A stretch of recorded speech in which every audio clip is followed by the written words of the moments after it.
Саламатсыз урматтуу телекөрүүчүлөр, назарыңыздарда ачык сөз көрсөтүүсү Алп артисти мен Болот Абжапаров.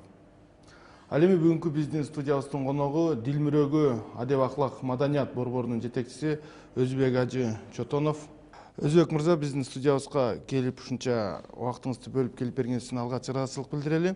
Анан биз бүгүн ошо идеология, баягы коомдогу аялдардын, эркектердин орду, анан жанагы учурдагы диний кырдаал тууралуу кичине кеп козгойлу деп сизди чакырган элек. Анан эң биринчи ушу сиздин уюм тууралуу, сиздин мекеме тууралуу кичине маалымат бере кетсеңиз. Эмне иштер кыласыздар? Биздики Дил мүрөгү адеп аклак маданият борбору биз жаштарды коомчулукту ыйманга, адеп аклактуулукка, каада салтка, үй бүлө курууга ушул нерселерге үйрөтөбүз.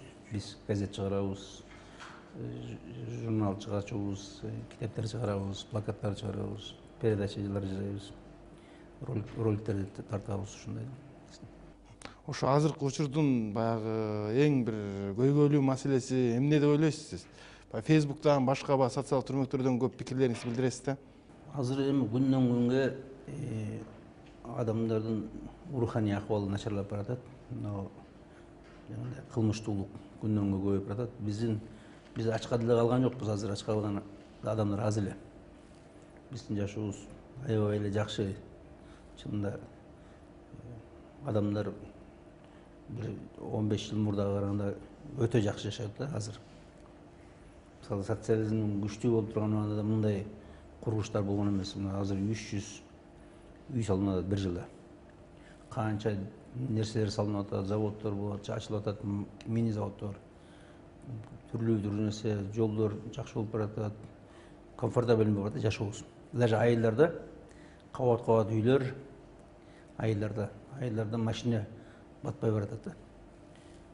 Бирок руханий жагынан аябай начар болуп баратат. Мисалы, ата-энелерди, карыларды таштап кетүү айылдарда.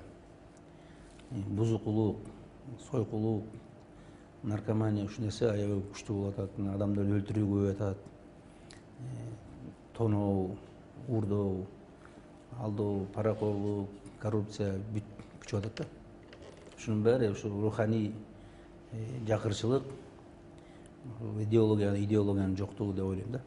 Руханий жакырчылыкты, баягы руханий байлык алып келиш үчүн эмне кылыш керек? Мисалы, мына өкмөт, партия дегендей 23 жылдан бери адамдардын курзагы менен эле көңүлүн карап отурат да. Ушу курзагы ток болсо экен, анан көңүлү ток болсо экен. Майрамдар, чексиз тойлор, юбилейлер, шан шөкөттөр ушундай да, көңүлдү толтуруш. Анан курзагы ток болсо деп.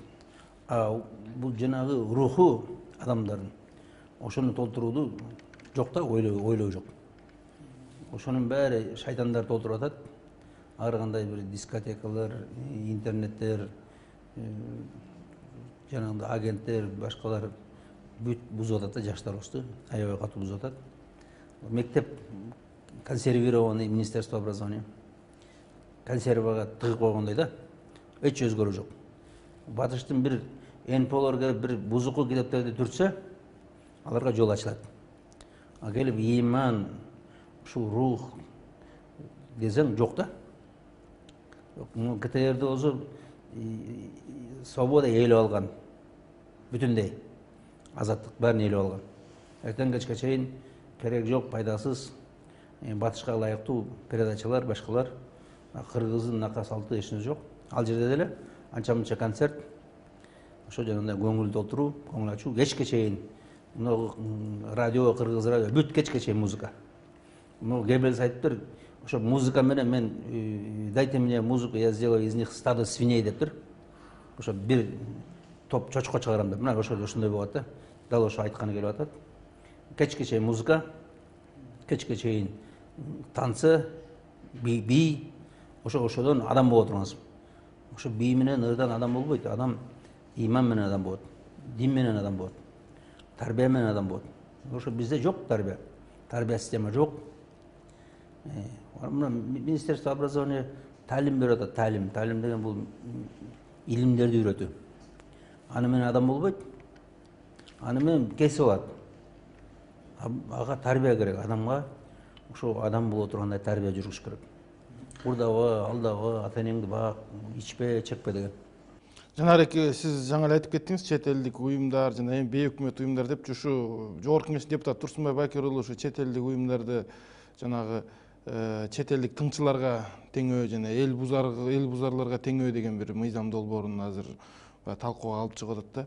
Сиздин оюңузча ошо чет элдик уюмдардын канчалык Беде мындай да чет өлкө уюмдардын мындай да чет өлкөдөгү эмелерде өзүнүн саясатын жүргүзүш үчүн түрлүү фонддорду бир нерселерди ачып койгон, НПОлорду.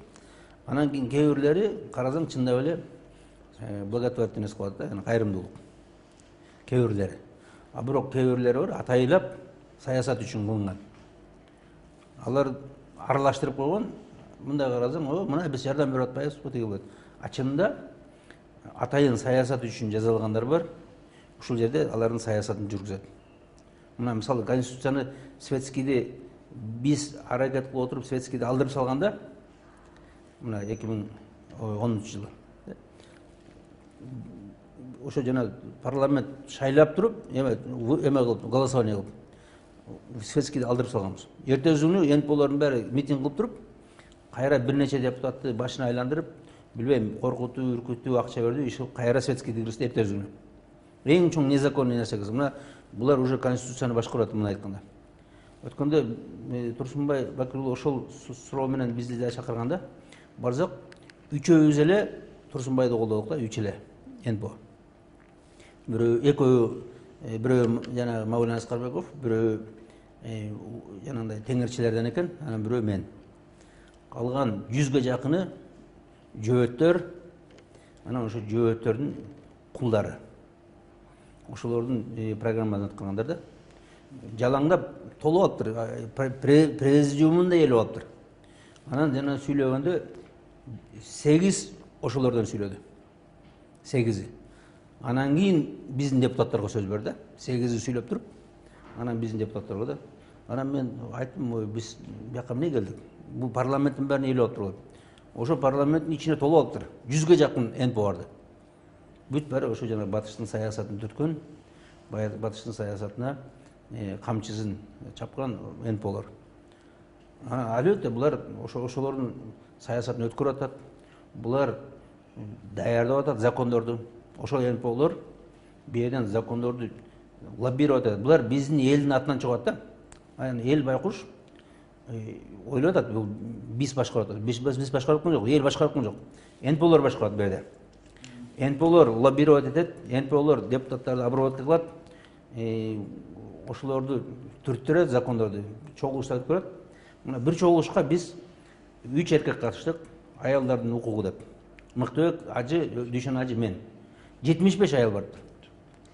Анан кийин 3 мүнөттөн беребиз деп. Мен айттым, 3 мүнөтүңөр бизге 15 мүнөттөн бербейсиңер, эч болчу. Биз үчөө өлөбүз. Силер 75-сиңер.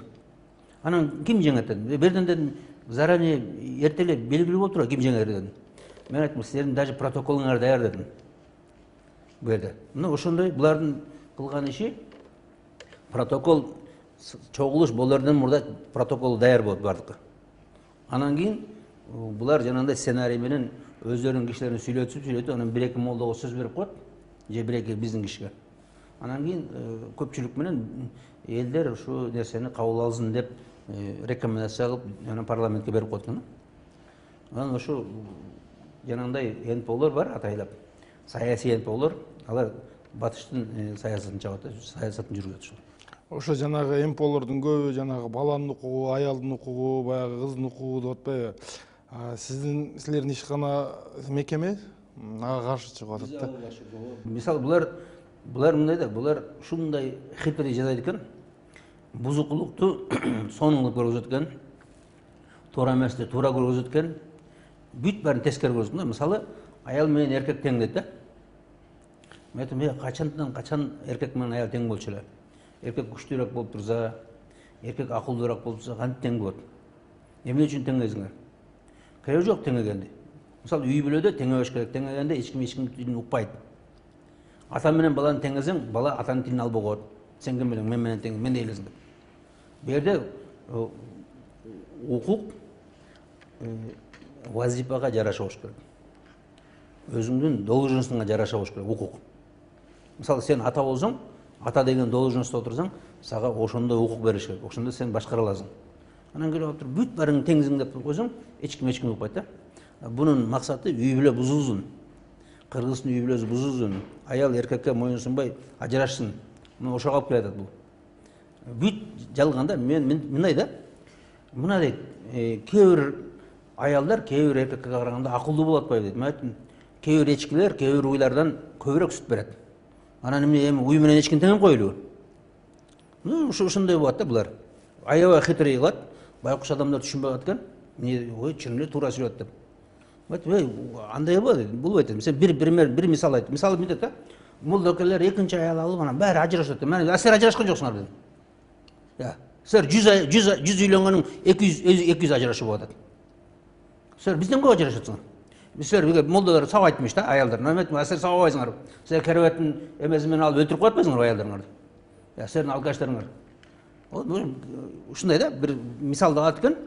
Мына ала качып барып анан кийин аял келип тиги азыл өлүп атып дейт. Ала качпай азыл өлгөндөр жок экен. 1000 аял азыл өлүп атат. Мына күйөөлөр таштап атат, бакпай кетип атат. Мисалы биздин молдалар мынтип атат, анан кийин жаш аял кетип калат. Силер эмне жаш аял кеткен жоксуңарбы? Силер да таштап кетип атпайсыңарбы? Миңдеп мына 100 000 аял жүрөт көчөдө, жалгыз калган одиночкалар, 3-4 баласын багып. Анан ошо бул энполордун баары жанагындай хитрость, алдамчылык. Ошо алдамчылык аркылуу биздин элди бузуп, биздин жашоо тартибибизди бузуп атат. Биздин жашообузга вирус киргизип атат да. Үйүбүздү омкор атат булар. Биздин үйлөрдү омкор салып атат. Жанагы сиз ушу баягы көбүнчө ушу баягы кыз келиндерди тарбиялоо боюнча дагы бир мындай бир көп бир пикирлериңизди айтасыз да. Ушу эмполордун да таасири тийип аткан чыгар, балким ушу биздин кыздарыбыз аябай бир неме болуп. Ооба, биздин кыздарыбызды бусканга аябай көп таасир тийет. Мисалы, жана Шапиро дегендин здоровый образ жизни деген бар болчу. Ошол жерде 31 түрлүү сексти үйрөтүп, 7-класстан баштап 31 түрлүү секс бар экен. Ошонун үчөө ооз аркылуу катнаш жасоо дейт. Мен Шапирого айттым, "Эй, Шапиро, сен врачсың да?" дедим. Анан ооба дейт. Анан сен айттым, "С каких пор рот является половым органом?" "Свинья" дедим, "чочко" дедим. Качандан баштап ооз сага половой орган болуп калган. Мен ошондой 31 түрлүү. Анан кыздарды, балдарды алып барат экен, школго барып туруп, жанагындай бузуку кинолорду көргөзөт экен да, анан кийин презерватив берип туруп, анан кийин дискотека берип коет экен. Анан кийин сөзсүз түрдө бузат да. Жаштар, туурабы? Мына ошондой программа менен канчалыгын мына спидти азайтуу эмес, спид аябай көбөйдү ошондон кийин. Мисалы булар видимо создавать эткен да, күрөшүп аткансып. Биз спид менен күрөшкөнү келди. Көрсө, күрөшкөнү келбей, ошону жайылтаны келет экен. Бүт жана китеби ошого эзептелген да. Анан биз мына 2 жолу митинг өткөрүп, Министерство образования 2 жолу тең жаптырганбыз ошол китепти. Анан эми дагы мына жакында жана Мавлен Аскарбековдор чыкты, ошолорду жаптырабыз деп. Бир башка китептер чыгарып да, бирок ошол эле здоровый образ жизнинин тематикалары да. Ошо эртерээк кыздарды жанагындай эмеге чакыруу, жыныстык катнашка көрүнгөн жигиттер менен эч кандай жоопкерсиз нике жок, дагы башка. Эми Өзбек ажы, сиз баягы диний тармакта жүргөн адам катары диний кырдаалдар тууралуу айтып кетсек болбойт да. Ошо азыр бизде Кыргызстанда диний баягы агымдар, секталар аябай көбөйүп кетти. Сиз да ошол тууралуу көп айтып келатасыз. Ошо баптисттер, теңирчилер, ошолор тууралуу бир айта кетсеңиз, кыргыз кайсы динди тутунуш керек? Мисалы, бу жерде мындай болот да, бу жерде диний эркиндик деген нерсени киргизген булар. Диний эркиндик деген мындай болбош керек. Диний эркиндик деген ар ким, ар бир улут өзүнүн динин эркин тутунсун деген болуш керек. Жок, булар келип туруп, диний эркиндик деп туруп, биздин улутту түрлүү динге киргизип алды да, агенттер аркылуу. Баптисттердин, йеговисттердин агенттери канча жылдан бери иштеп келатат. Анан кийин 100ге жакын болгондон кийин бир регистрация өтүп аткан. Анан кийин булардын каражаты өтө көп биздикине караганда. 100 1000 эсе. Мен мына жанагы сторожевой башня менен дагы бир журнал бар булардын. 38 миллион, 52 миллион чыгат экен бир айда. СНГ үчүн 52 миллион чыгат экен, эки журнал бир айда. Кыргызчасы 5 миллион экен. Анан ушундай күч менен келип атат да булар. Булар келип диний эркиндик деп атат. Бул диний эркиндик эмес. Бул деген өздөрүнө эркиндик түзүп алды булар. Бу жерге келип туруп өзүнүн динин жайлады. Анан кийин бизди бөлүп жарат. Жарымыбыз христианбыз, жарымыбыз теңирчүбүз, жарымыбыз мусулманбыз, жарымыбыз индуспуз, дагы бир нерсе. Анан кийин башкара бер.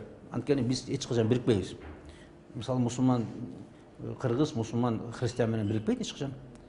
Каны эч качан идеябыз келишпейт. Бири-бирибизди жек көрөбүз, бири-бирибизге душман болобуз. Сөзсүз түрдө. Анан мынтык эле калды. Мынтыкты алып келип берет. Индонезияда кылып, аны Суданда кылып. Анан бөлөт. Мына Суданда ошондой кылды. Христиан, мусулман, христиан негрлер, христиан өзү аслизи, арде мусулмандар эле болчу. Кийин алып келип НПОлор менен, жанагындай секталар менен келди. Жарымыбызды эмес, биразын эле христиан кылды. Анан кийин көп оружие берди, курал. Анан экиге бөлдү. Судан менен Эритреяга бөлүп койду. Индонезияда ошондой бир нече аралын христиандаштырды. Анан кийин мылтыктарды берди. Ошондо Центральный Африка дал ошондой кылды. Мына ошол сөзүндөт. Бу жерде деле ошондой. Мына азыр мына Ганси канча мылтык алып келгенин каяктан билебиз биз? Буларды эч ким текшере албайт. Эч ким эмне алып келдиң, эмне алып кеттиң, машинесин текшере албайт, токтото албайт эч ким. Алып келип туруп алып барып берип койсо эмне кылабыз биз? Туурабы? Сиз жана айтпадыңызбы баягы кыргыз эли ар бир ата бабаны тутунган динди тутунуш керек деп. Бизде азыр теңирчилик дегенде чыкпадыбы, ата бабанын дини депчи. Мындай да бүт диндер мурда язычник болгон. Язычник деген самопал, божом молдоп дин түзгөн да. Чагылган эмесе, асманда Кудай бар экен, ушуну Кудай кылат окшойт деп. Божом, аны язычество дейт. Жанагы таштарды сыйынуучу жайылып алган, мазарларды, да бир нерсени, арбактарды. Ошону язычество дейт. Ал илгери болгон, биз бүт элдер ушундай болгон, орус деле ушундай болгон. Орус 1000 жыл мурда орус деле православие келгенден мурда язычник болгон, орус деле жыгачтан идолдор жасап ошолорго сыйынчу илгериле. Анан кийин чыныгы Кудайдан келген пайгамбарлар акыл келгенде диндер. Мисалы Иса алейхиссалам келгенде, Муса алейхиссалам келгенде, биздин пайгамбарыбыз Мухаммад саллаллаху алейхи вассалам пайгамбарлар келди, Кудай тараптан пайгамбарлар китеби менен, мисалы Куран менен, биз Инжил менен, Иса алейхиссалам, Торат менен Муса алейхиссалам, Забур менен Дауд алейхиссалам. Булар келгенде буну божественный религия, буну Кудай тараптан жөнөтүлгөн дин дейт. Бул жерде систематизированный. Сенин Кудайың ким экени белгилүү, конкретный, жаратуучу бир Аллах дейт, бир Кудай дейт. Ал башкарып атат дейт дүйнөнү. Силер адамсыңар, силерди Алла Таала жараткан. Акыр аягы кыямат болот, сот болот деп бүт баардык дин түшүнөт да. Анан эң негизи диндин ичинде система бар. Алдаба, мурдаба, бир тууганыңды сүй, ата энеңди кара, бак, зина кылба, арак ичпе, бүт диндерде бар да. Биздики ошол болуп атат. Биз карманганыбыз ошол болуп атат. Бул жерде динди карманганыбыздын себеби биз тартиптүү жашоо алып келип атат дин. Теңирчилик тууралуу айтсаңыз? Теңирчилик айтпадым, бул эскирип жоголуп кеткен бир бутпарастык да. Илгерти бут болуп, бутка сыйынып келген бутпарастык. Эми булар келип ошо чогултабыз деп аракет кылат ар кимизи. Анан буларда деле бириндик жок. Анарбек Усапбаев бир жакка тартат, Дастаны бир жакка тартат, эч кимиз деле тутунбайт. Анан жөн эле бул жанагындай да эптеп эле мусулман болбоштун аракет да. Себебинде буларды финансировать этет азыр. Чоң финансирование келип атат. Мен билбейм ким эме кылган, менин оюмча ошо батыштан келет. Анткени жана кээ бир организацияларын билем. Ошолор жанагы Адигине эле Айгине деген. Точный Айгинени США-дан, Америкадан финансировать эткен. Американский индеецтер дейт, бирок индеец эмес, каякта индеец. Индеец өзүн өзү сактай албай жүрүп каяктан эме дейт. Эске менин акыркы суроом берейин. Сиз жанатан бери ошо баптисттер тууралуу айттыңыз, канча миллион китеп чыгарып атат деп. Теңирчилер тууралуу айтып атасыз, баягы каршылоо болуп атат чет элден депчи. Анан ушу ислам динин таркатууда ушу балким биз сиздин кесиптештериңиз молдолору дагы баягы туура эмес иштерди балким кылып аткан чыгар. Ошол эле сөздү президент Атамбаев айтты, баягы сакалдарын сапсайтып, дамбалдарды кийип алып, буттары кир жүрөт депчи.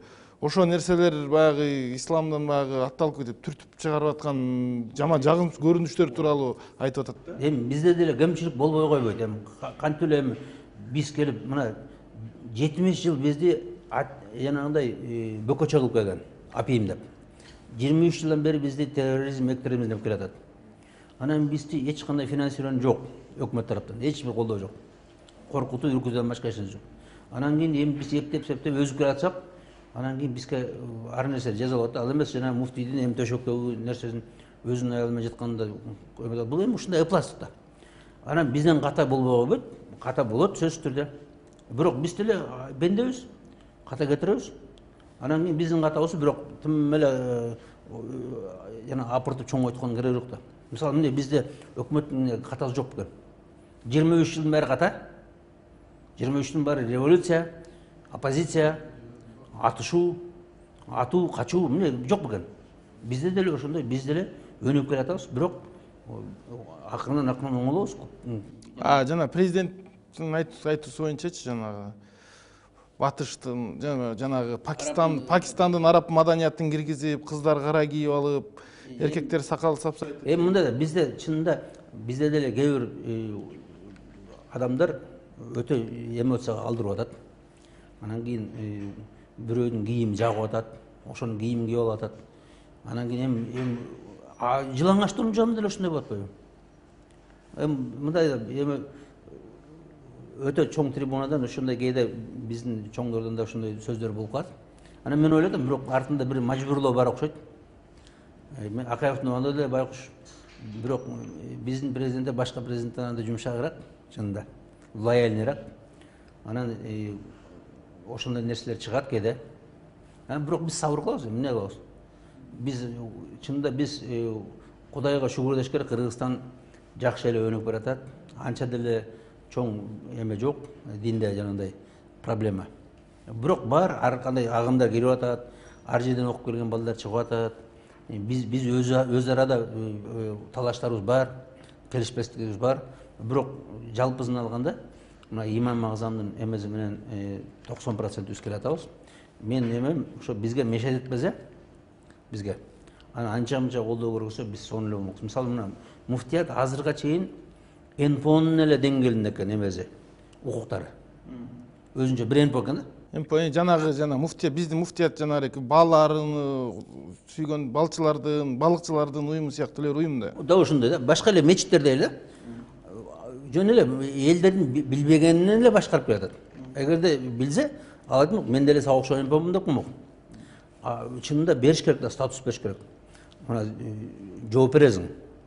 Мына айлыкты алгыла да, анан жооп бир тыйын бербейт, өкмөт бир тыйын ала элекпиз. Эми мен мисалы жанагы азыр кээ бир саясатчылар кирип атат динге. Мен айтам, эмнеге киресиңер? Светский дегенде жалып туруп бөлүлөп. Эмне үчүн биздин чөтөгүбүзгө кирип атсыңар? Вот ажымасыңыз шак кирип алып, эмнеге кире? Анткени ал жерде акча бар. Эмнеге киресиңер? Вот зекетке кирбегиле, ажыга кирбегиле. Биз өзүбүз мына эмне үчүн силер биздикине кирдиңер, эмне үчүн христианга кирген жоксуңар? Поптордун мына акчасы биздикинен көбүрөөк, но православие церковтугу. Эмне үчүн айка кирбейт? Эмне үчүн биздин чөнтөккө кирип атсыңар? Керек жок, силер аркылуу биз өзүбүзгө айлык, бизге айлыгыбызды өзүбүз табайлы. Мына бөлдүңөр, анда бөлүнөйлү. Бөлүнбөсөк, анда жакшылап келишип алып жашайлы. Бирге иштейли. Мисалы дин биз тартипке чакырабыз адамдарды. Биз адамдарды руханий тарбия көргөзөбүз элдерге. Ошону менен мына 1000 жылдап ошо революция болгон эмес. Болгон эмес революция. Биз тарбиялап коймокпуз. Бизге бирок жанагындай шарттар түзүлбөй атат. Биз анча-мынча жамандабай, анча-мынча кичине орден берип коймой, ошол эле да биздин өкмөттүн кылганы. Анан иншалла эгерде өкмөт бизге мешет этпесе, Кудай буйрса биз жакшы эле өнүгөбүз. Кыргыз эли тынч эл, мындай экстремист эл эмес. Бул экстремизм чынында жана эмоционалдуу элдер көбүрөөк болот. Анан албетте мына азыр жанагы Сирияга кеткандардын артында ЦРУ менен ФСБ бар. Буну биздин молдолор кылып аткан жок. Азыр молдолор жөнөтүп атат, бирден молдо жок. Буну ФСБ менен ЦРУнун кылганы. Ошолор алып баратат, алдап. Анан ошолордун агенттери жанагы Фейсбуктарда башка отурган ошолордун агенттери жаштарды алдап алып барып, анан жанагындай үй бүлөсү менен көчөт деген баары жалган да ошо. Өзбек ажы биздин студиябызга келип ушундай кызыктуу маек куруп ачык сөзүңүздү айтып бергениңиз үчүн дагы бир жолу ыраазычылык билдиребиз. Биз дагы кезек-кезеги менен сизди чакырып, сиздин пикирлериңизди укканга мындан ары дагы аракет кылабыз. Урматтуу телекөрүүчүлөр, назарыңыздарда ачык сөз көрсөтүүсү болду. Эфир аркылуу жолукканга чейин саламатта болуңуздар.